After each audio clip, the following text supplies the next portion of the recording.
the French were there before we were. Right. So obviously there was a lot of intermingling, and there was some French Vietnamese. I think they spent a lot of time in the city. I never saw a lot of them out where we were, but tend to be taller, and many of the French and Vietnamese women, the French men had beautiful offspring. I mean, they're attractive, handsome men, and the Vietnamese officers were able to travel with their wives, I guess, if they had wives. I think that was part of the policy.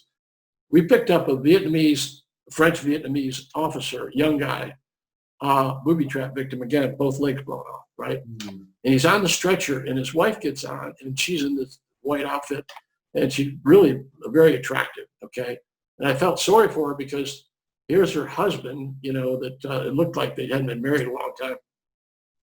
Both legs blown off. He's going to have to have prosthetics or, be crippled, whatever. And we're flying along, and I said, what is that smell? Because we always flew with the doors open. There's a lot of wind.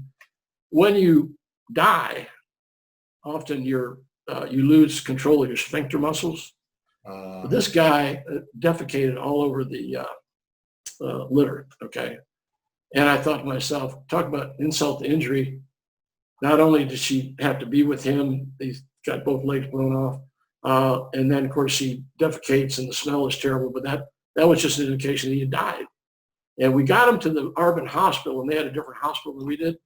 And when you would come to an American hospital or an aid station, of course, you'd call in. Of course, we called into the Arbonne Hospital, but somebody would come running out. They get the stretchers, they take them in, put them wherever they needed to, and take care of them right away. Oftentimes, we drop off Vietnamese at the hospital on the pad, and nobody would come out. Mm-hmm. And, of course, we dropped off this guy and his wife, and we had to leave, of course, and nobody came out to see him. Now, was there animosity towards the French Vietnamese offspring as opposed to the straight Vietnamese offspring? Maybe so. I don't know. But that's kind of the feeling I got when we dropped this guy off, that nobody, was out there to try to take him in or take the woman in. Nobody wanted to be with him. That's tough. Wow.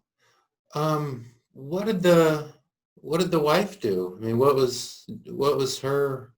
Was she just kind of shocked, or what was her response to all this? She didn't say a word.